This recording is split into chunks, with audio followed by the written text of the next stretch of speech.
আমরা 2003 সালে মাদ্রাসাটা স্থাপিত করি।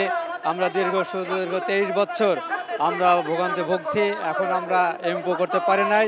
সরকার বিভিন্ন কায়দা কৌশল করে আমরা এমপিও ধরতে পারি না। এই জন্য আমরা শিক্ষক লাগাতার অনুসারে আমরা এখানে এসেছি। মূলত বাংলাদেশ বেসরকারি প্রাথমিক শিক্ষক সমিতি গত 16ই ফেব্রুয়ারি থেকে আজকে 23শে ফেব্রুয়ারি আমরা দীর্ঘ 8 দিন ধরে জাতীয় প্রেস ক্লাবে এসেছি এই বেসরকারি প্রাথমিক বিদ্যালয়গুলো জাতীয় করার জন্য। Walton Washing Machine, simplifying life with hassle-free washing. ফ্যামিলিগতভাবে আমরা এতই দুর্বল যে আমরা এই স্কুলে চাকরি করার কারণে অন্য কোনো চাকরিতে আমরা যোগদান করতে পারি নাই, আর অন্য কোনো চাকরির চেষ্টাও করি নাই। আমরা সবসময় আশ্বাস পাইতেছি যে আমাদের স্কুল হবে, এই জন্যে আমরা এই স্কুলে কাজ করতেছি। আর আমাদের বাচ্চা কাচ্চারা যখন ঈদ আসে, যখন আমরা মার্কেটে যাই, তখন আমাদের বাচ্চা কাচ্চারা আমাদের কাছে বলে যে এটা কিনবো, সেটা কিনবো। তখন কি বলে যে আমার স্কুলটা সরকারি হোক, তখন থেকে আমি তোমাকে কিনে দিব। তখন আমরা এইভাবে আশ্বাস দিতে এখন আমার 3টা বাচ্চা বড় হয়ে গেছে। আর ওরা শুধু বলে আর কত শুনবো, তোমার স্কুল হবে। কিন্তু আমরা তো কোনোদিন তোমার স্কুলে টাকা পাই না। আর আমরা এইভাবে আশ্বাস দিতে ফুলাফান্ডিকে বড় করতেছি। আর আমাদের ফুলাফানি এখন যে আমরা পড়াশোনা করে কি করব, তোমরা এত পড়াশোনা করে তোমরা এরকম স্কুলে চাকরি করো যে আমাদের কিছু দিতে পারো না, তাহলে আমরা পড়াশোনা করে কি করব? তখন আমাদের বাচ্চারাও দেখা যায় অবহেলিত হয়ে যাচ্ছে। আর আমরাও তাদেরকে ঠিকমতো পড়াশোনার খরচ দিতে পারছি না।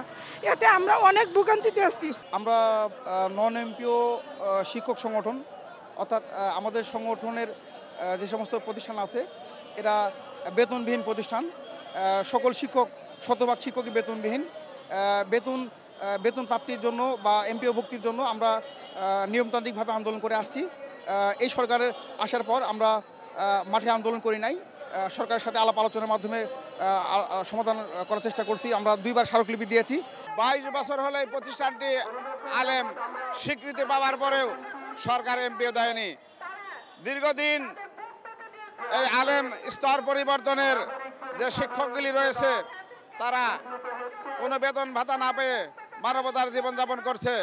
আমি প্রধান উপদেষ্টার প্রতি সবিনয় অনুরোধ করছি, এই আলেম স্তর পরিবর্তন করে এই অসহায় শিক্ষক শিক্ষার্থীদের রুটি রোজগারের সুব্যবস্থা করতে প্রধান উপদেষ্টাকে সবিনয় অনুরোধ জানাচ্ছি। আল্লাহ হাফেজ।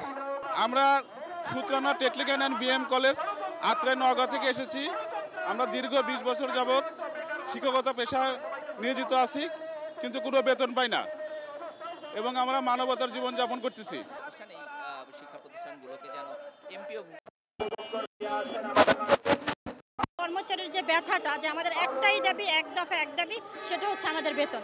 আমাদের এমপিও করে দেখ, অন্তর্বর্তীকালীন সরকার আমাদের এই নন এমপিও কথাটি যেন আর না থাকে। আমাদের যে বর্তমান যে নীতিমালা দিয়েছে সেই নীতিমালার আলোকে আমাদের হয় নাই। এখানে আছে কাম্য শিক্ষার্থী, পাশের হার, পরীক্ষার্থীর সংখ্যা, দেখা যায় যে আমাদের সবই আছে, কিন্তু আপনার ওই এখন বর্তমানে পাশের হারে আমি পারতেছি না। কারণ ডিগ্রি কলেজে এখন আপনি ভর্তি হয় 2.5, গ্রামের কলেজগুলোতে অনার্স খুলেছে, এখন মানসম্মত ছাত্র আপনি ডিগ্রি কলেজে আর ভর্তি হচ্ছে না। তো যার কারণে আমরা আমাদের জীবন চলে গেলেও এই নীতিমালার আলোকে আমরা এমপিও পাবো না। আমরা চাই নীতিমালা এটা বাতিল করে স্বীকৃত হবে একমাত্র এমপিওর মানদণ্ড।